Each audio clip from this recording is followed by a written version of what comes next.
संरक्षण वो यहाँ पर करेंगे। उसके बाद हमारे जो मुख्य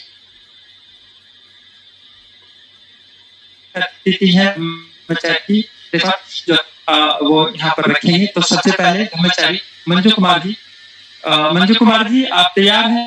Yes, really. So thank you very much, ब्रह्मचारी मित्रोदय जी। बहुत सुंदर और सूत्र संचालन करते हुए हमारा जो आज का ओपनिंग सेरेमनी है या लॉन्चिंग ऑफ धम्मशोध जर्नल, तो इस लॉन्चिंग प्रोग्राम में मैं सभी का तहे दिल से स्वागत कुमार नहीं दिखाई दे रहे। आवाज नहीं आ रही है मेरी? दिखाई दे रहे हैं मित्रोदय? आवाज सही है?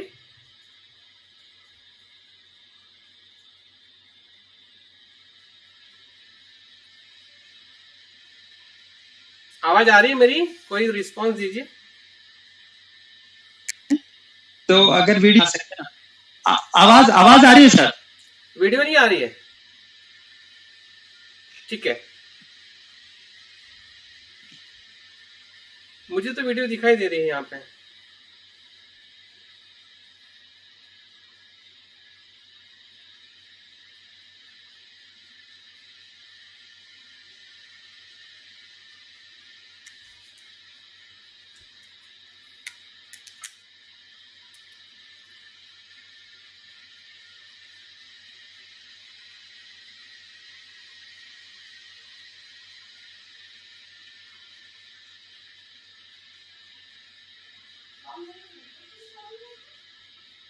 कौन है? कौन सा?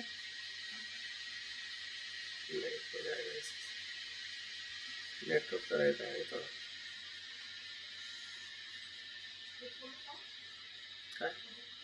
अच्छा।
नहीं देखते इसमें आ गया इसमें मुझे। हाँ नहीं मोबाइल में कर रहा हूँ।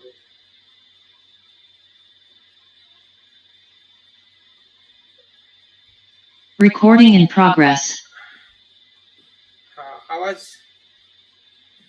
आवाज आ गई शायद मित्रोदय? आवाज आ रही है? हाँ आवाज आ रही है ना, अभी आवाज आ रही है आपकी। हाँ फोटो नहीं आ रहा। ठीक है, अभी दिख भी रहे। ठीक है, अभी आवाज भी आ रही है, आप दिखाई भी दे रहे हो। ठीक है,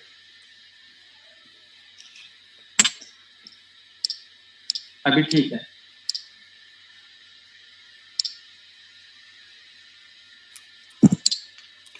हाँ थैंक यू मित्रोदय, आपके इस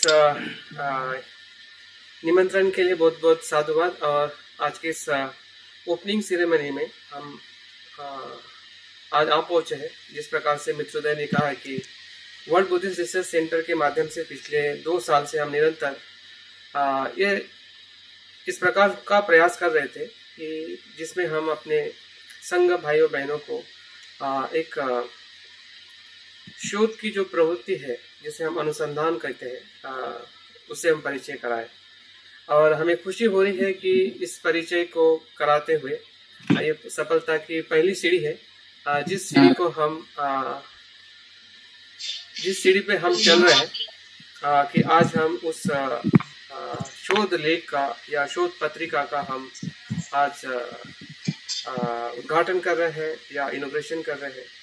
तो आज के इस कार्यक्रम में उपस्थित जो अतिथि है ब्रह्मचारी अमोघ सिद्धि जी और रत्न सागर जी, उनको मैं बहुत बहुत साधुवाद देता हूँ कि वो इस कार्यक्रम में उपस्थित हुए हैं। और आज के इस सभा में सभी संघ भाइयों और बहनों को भी मेरा प्यार भरा जय भीम, नमो बुद्धाय। जैसे कि मुझे जो आपके बीच में जो प्रस्तावना करनी है, जिस विषय को लेके मैं बात करने जा रहा हूँ, वो वही विषय है जिस पत्रिका का नाम आपने सुना है, जिसे हम धम्म शोध, इस नाम से पत्रिका का हमने नामकरण किया है। तो इसका अर्थ क्या है और क्या इस पत्रिका में किस प्रकार के शोध पत्र प्रस्तुत हुए हैं, इसका हमें क्या लाभ होने वाला है, और बाकी जो संघ सभासद है जो इस प्रवृत्ति में अपने खोज की प्रवृत्ति को बढ़ाना चाहते हैं, जैसे कि हमें पता है कि जो भी संघ सभासद शरण गमन करते हुए प्रतिज्ञाबद्ध होते हैं कि हमें श्रोतापन्न की प्राप्ति करनी है, तो श्रोतापन्न प्राप्त होना आचरण के साथ साथ सत्य का अनुभव करने की प्रक्रिया है। तो सत्य की जो प्रक्रिया है वो निरंतर विशिष्ट प्रकार के पद्धति से चलती है, जिसमें ऑब्जर्वेशन होता है कि हमें हमेशा ऑब्जर्व माइंड से हमें देखना पड़ता है, जिसे हम ओपन माइंड कहते हैं। एनालिसिस माइंड को डेवलप करना पड़ता है कि एनालिसिस अगर हम नहीं करेंगे, विश्लेषण नहीं करेंगे, तो ऑब्जर्वेशन हमें आगे लेके नहीं जाएगा। और तीसरा जो इम्पोर्टेंट पहलू है वो है एक्सपीरियंस। और तीनों बातों से जब हम आगे बढ़ते हैं और हमने उद्देश्य बनाया है कि हमें श्रोतापन्न बनना है, तो उसके लिए कहीं ना कहीं हमें उस प्रक्रिया की तरफ हमें आध्यात्मिक तौर पे भी देखना पड़ेगा, और साथ साथ में आधुनिक पद्धति में जो संशोधन या जैसे आविष्कार कहते हैं, अनुसंधान कहते हैं, उन अनुसंधान प्रक्रिया में जो पद्धतियाँ इस्तेमाल की जाती है, तो उसका भी हम उपयोग करें, ताकि आज के परिप्रेक्ष्य में जो बुद्ध की शिक्षा है, हमारे अनुभव से होते हुए आने वाला जो जनरेशन है, आने वाली जो पीढ़ी है, उसको हम सही डायरेक्शन दे सकें। क्योंकि मैं देख पा रहा हूँ या आपको भी इसके अनुभव आते होंगे कि जब हम बौद्ध धर्म की किसी भी परिप्रेक्ष्य में बात करते हैं, विशेषतः युवाओं को, तो युवाओं का जो मन जो है सुनने के लिए तैयार नहीं होता है। कभी हमने इस बात पे विचार किया है कि ऐसा क्यों, जबकि आपके पास में सत्य है? वो इसलिए सुनना नहीं चाहते क्योंकि उनकी जो मन की साइंटिफिक इंक्वायरी है, उस इंक्वायरी को आप सेटिस्फाइड नहीं कर पाते। उनके मन में जो इंक्वायरी, जो उन्होंने प्रश्न करने की उनकी जो पद्धति है, वो साइंटिफिकली है, और हम उनके सोच को, उनके सोच के साथ हम जवाब नहीं दे पाते हैं या उनको उसकी जानकारी दे नहीं पाते हैं। और इसलिए हमारा जो इतना श्रेष्ठ और सुंदर बौद्ध धर्म होते हुए भी आने वाली जो जनरेशन है, विशेषता जो हमारी आने वाली जो पीढ़ी है, उसको सुनने के लिए भी तैयार नहीं होती है। तो ये हमारी जो गैप जो है साइंटिफिकली नहीं सोचने की, जबकि बौद्ध धर्म पूरी तरह से साइंस पे आधारित है। उसका जिक्र अगर हम बौद्ध धर्म के प्राचीन सूत्र में देखते हैं तो ऐसे अनेकों सूत्र है। तो मैं तो ये कहता हूँ कि Buddhism is the science of body and mind. बौद्ध धर्म और कुछ नहीं है, हमारे शरीर और मन का विज्ञान है, जो हमें जागृति से देखना है, आचरण से देखना है, अध्ययन करने से देखना है, और उसी को देखते देखते उसका एनालिसिस करते हुए सत्य का अनुभव करना है। अगर हम बुद्ध के पूरे धर्म को, जिस धर्म को हम अध्ययन कर रहे हैं या कर चुके हैं, और हम सत्य को प्राप्त करना चाहते हैं, तो अनुसंधान, संशोधन और शोध जो है, ये हमारी प्रवृत्ति में है। और उसी ही प्रवृत्ति के आधार पे WRC का जो गठन हुआ है और उस प्रकार से हमने अनेकों वर्कशॉप लेके हमने संशोधन क्या है, क्यों करना चाहिए, कैसे करना चाहिए, शोध पत्रिका को शोध को हमने कैसे लिखना चाहिए, इन सभी बातों का प्रशिक्षण देते हुए ये 2 साल के बाद ये हमारे पास में पहली ऐसी पत्रिका है या पहला ऐसा स्टेप है जिस स्टेप के माध्यम से हम आपके बीच में आए हुए हैं। और आज का दिन इसलिए भी महत्वपूर्ण है, हमें पता है कि बाबा साहब की जो शोध की प्रवृत्ति है 1960 से स्टार्ट हुई थी, जब वो कोलंबिया यूनिवर्सिटी में अभ्यास कर रहे थे। और उनका सबसे पहला शोध पत्र जो है हमें सभी को पता है, caste in India, origin and its mechanism. तो पहली बार बाबा साहब ने उस सेमिनार में इस शोध पत्र को पढ़ते हुए एक ऐसी समस्या को उजागर किया जो भारत में ही उसके बारे में बोला नहीं जाता था। वो बाबा साहब ने विश्व पटल में सबसे पहले लाके उस समस्या का अनुभव लोगों को करके दिया कि भारतीय समाज किस प्रकार से दुखी है। तो ये बाबा साहब की ये खोज की शक्ति है, जिस खोज की वजह से बाबा साहब का पूरा आंदोलन जो है उनके सांस के आखिरी सांस तक, अगर हम बुद्ध एंड हिज धम्मा का आखिरी प्रस्तावना पढ़ते हैं तो बाबा साहब के वो आखिरी शब्द है या आखिरी लिखान है जिसमें वो फिर से उसी खोज की बात करते हैं कि मैं बौद्ध क्यों बना हूँ। तो बाबा साहब उसमें लिखते हैं कि मैं बचपन से ही बुद्ध की शिक्षा से प्रभावित था जब मैंने बुद्ध चरित्र पढ़ा था। तो ये बाबा साहब की जो खोज की प्रवृत्ति का हम हर जगह पे अनुभव करते हैं, जो हमारे अभ्यास में हम देख चुके हैं। और बाबा साहब के आधार का ही आधार रखते हुए और जो बुद्ध से आया हुआ धम्म है या बुद्ध ने किस प्रकार से सत्य की खोज की है उसका भी संदर्भ हमें अरिपर्यसन सूत्र में मिलता है, जिसमें असम्यक शोध और सम्यक शोध की बात की है, नोबल रिसर्च और अननोबल रिसर्च। बुद्ध ने ऐसे शब्द इस्तेमाल किए हैं कि जो शब्द आज हम शोध के परिप्रेक्ष्य में जब देखते हैं तो हमें आश्चर्य लगता है कि बुद्ध किस प्रकार से उस समय सत्य की खोज की जो विशिष्ट पद्धति है उसको उन्होंने अपने आप ही स्थापित कर लिया था। उनका शोध करने का तरीका जो था वो यही था कि जो आज आधुनिक जगत में एक विशिष्ट प्रकार से किसी भी खोज को किया जाता है, बुद्ध ने भी वही किया, सत्य को ऑब्जर्व किया। और उस समय उपस्थित जो भी शिक्षाएं थी, उद्धक आलार कालाम हो या उद्धक रामपुत्र हो, उनके पास में जाके शिक्षाएं ली। एक प्रकार से उन्होंने डेटा कलेक्ट किया कि सही में उस समय की शिक्षाएं मार्ग क्या है जो सत्य की तरफ मुझे ले जा सकता है कि नहीं। फिर वो भी उनको जब संपूर्ण नहीं लगा तो उन्होंने स्वयं अपने शरीर को कष्ट देते हुए कठोर तप किया। उनको वो भी सही नहीं लगा तो फिर उसकी भी प्रक्रिया छोड़ के उन्होंने मध्य मार्ग का अनुसरण किया।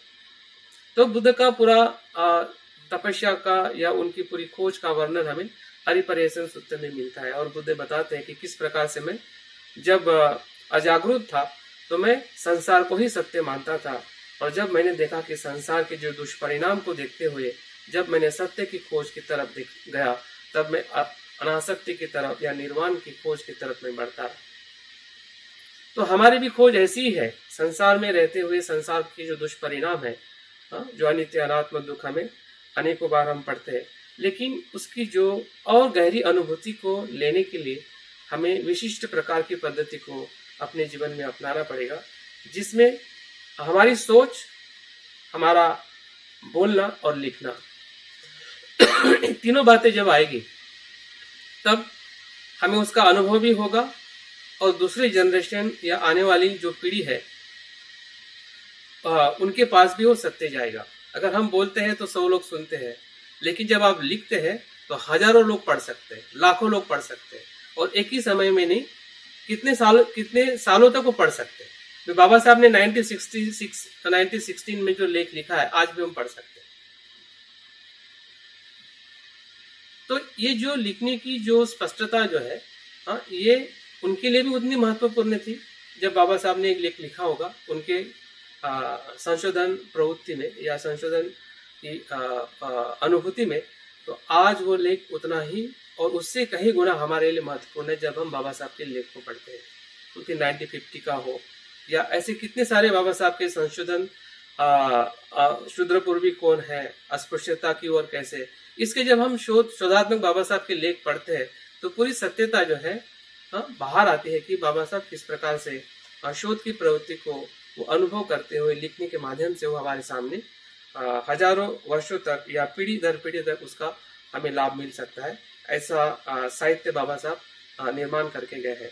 तो उसी का एक प्रकार का एक हमारा प्रयास है और आज का दिवस भी हमने इसलिए नियुक्त किया है कि हमें पता है कि बाबा साहब की जो पहली जो पत्रिका जो थी 31 जनवरी 1920 को उनकी सबसे पहली पत्रिका मुकनायक उन्होंने स्टार्ट किया था।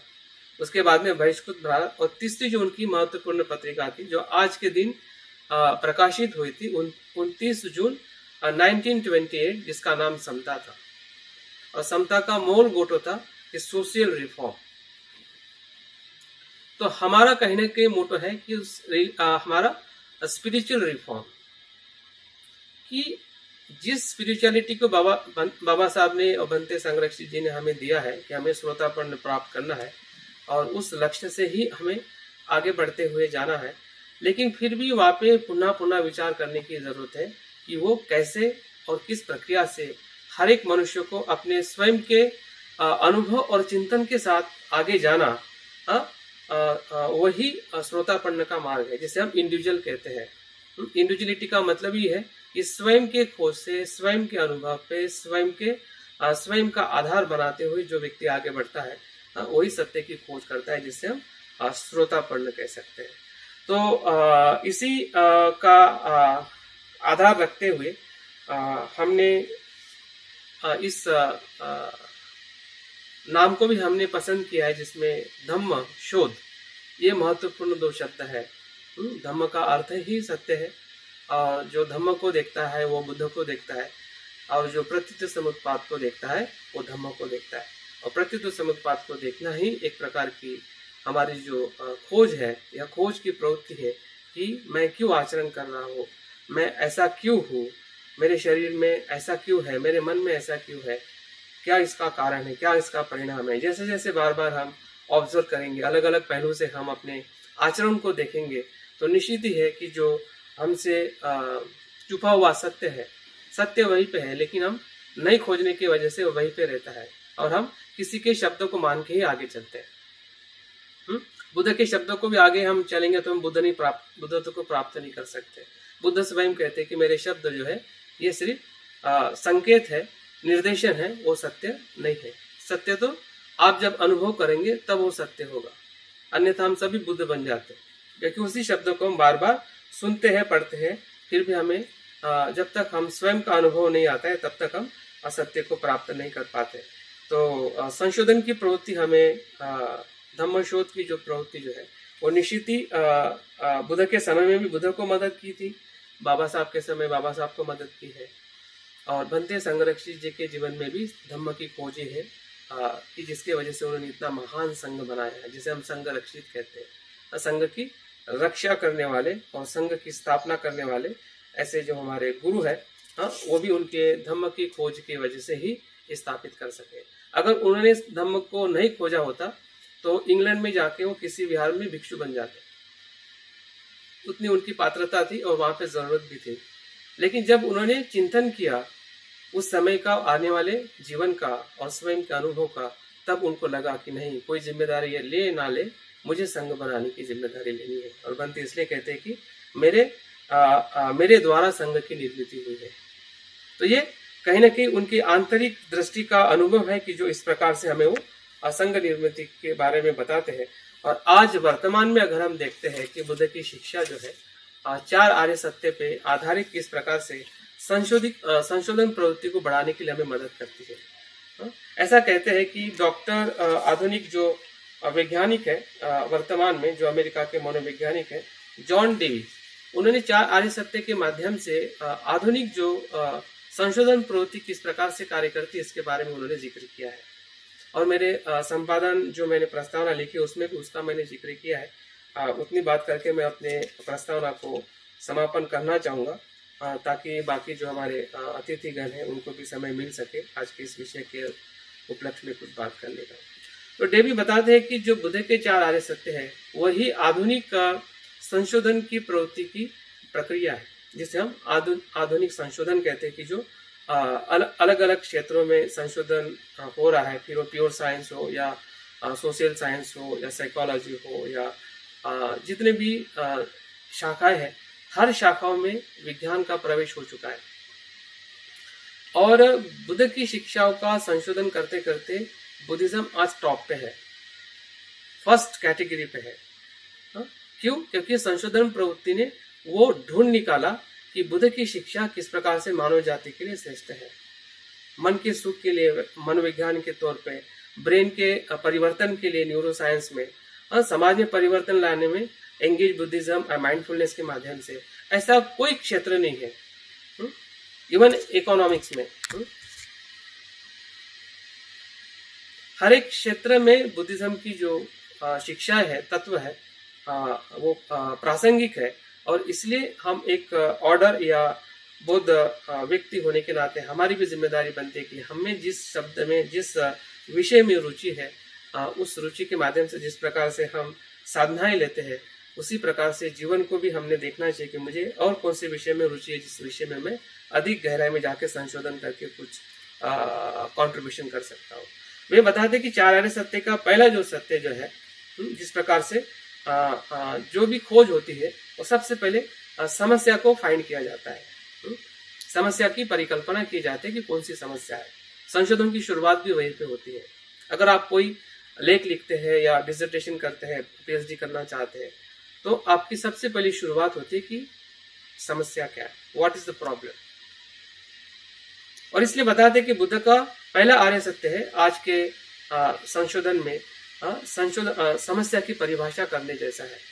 जब तक संशोधन की परिभाषा हम नहीं करते तब तक संशोधन आगे नहीं जाता है। जो समुदाय जो है, जो दुख का कारण है, जिस प्रकार से संशोधन के अंदर जब समस्या आती है, समस्या का निर्धारण किया जाता है, उसके बाद में परिकल्पना बनाई जाती है। परिकल्पना का अर्थ है कि टेंटेटिव सॉल्यूशन क्या हो सकता है। और जो चौथा जो आर्य सत्य है वो एक प्रकार का निष्कर्ष है, एक समाधान है कि उस समस्या से पूरी तरह से मुक्त कैसे हो सकते हैं। और जो चौथा आर्य सत्य है वो एक प्रकार का मार्ग है कि जो हम संशोधन प्रवृत्ति में अलग अलग प्रकार का डेटा है, कलेक्शन है, एनालिसिस करते करते उस निष्कर्ष तक पहुंचते हैं कि जो समस्या का समाधान पूरी तरह से कर सकते। तो 4 आर्य सत्य का संपूर्ण स्वरूप हमें आजकल वैज्ञानिक जगत में, प्रक्रिया में उसका उपयोग करते हुए या उसका आचरण करते हुए मिलता है। तो हमने अपनी संशोधन की जो प्रवृत्ति है, जो बुद्ध से आई है, जो बाबा साहब से हमें मिली है, बनते संरक्षित जी ने भी उसी प्रकार से हमें व्यक्ति बनने के लिए हमें पूरी परिस्थिति को निर्माण करके दिया है।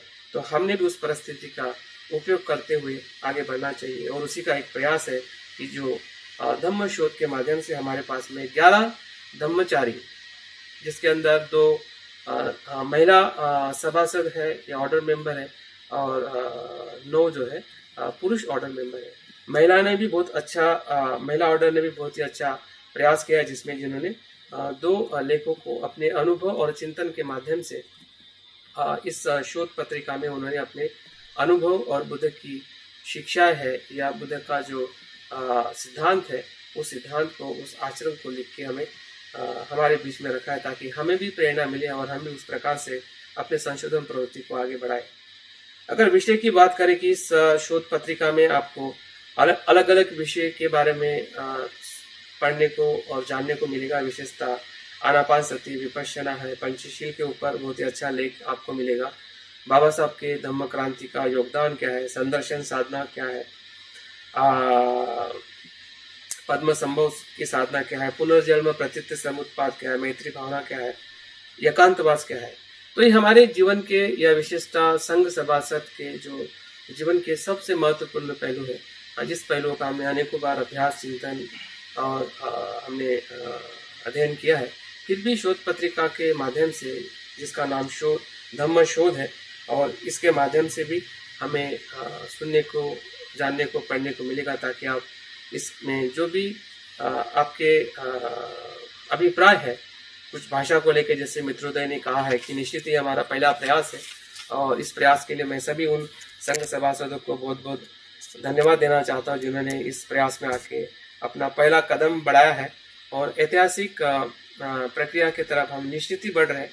और जैसे कि अगर हम देखते हैं कि शुरुआत में जब हमारा बुद्धियान शुरू हुआ होगा, और उस बुद्धियान से कितने सारे लोगों का जीवन बदल दिया था, और अभी भी बदल रहा है। वो एक हमारा एक सामान्य लोगों तक पहुंचने का पहलू था, जिस बुद्धियान की वजह से हमारा संघ जो है आज एक अच्छे मजबूत पाया के साथ में हम आगे बढ़ रहे हैं। लेकिन हमारा और एक दूसरा पहलू है कि लोगों का जो वैज्ञानिक जगत है, एकेडमिक जगत है, या शैक्षणिक जगत है, वहाँ तक पहुँचने के लिए भी हमें किसी न किसी सेतु की ज़रूरत है, या किसी न किसी माध्यम की ज़रूरत है। तो मुझे लगता है कि ये धम्म शोध, ये पत्रिका जो है, निश्चित है हमारे अनुभव चिंतन के माध्यम से हम ऐसे लोगों के बीच में पहुँचेंगे कि जिनको धम्म की जानकारी है लेकिन अनुभव नहीं है। तो मैं इतना ही आप सभी के समय का ध्यान रखते हुए इस कार्यक्रम को आगे बढ़ाने के लिए मैं अपनी बात यहाँ पे पूर्ण करता हूँ। मुझे जो संधि मिली है और आप लोगों ने सुना है, इसके लिए मैं बहुत बहुत आप लोगों का आभारी हूँ। जय भीम, नमो बुद्धाय। थैंक यू मंजू कुमार जी, बहुत ही सुंदर शब्दों में आपने जो है अपनी बात रखी है, इंट्रोडक्शन दिया है।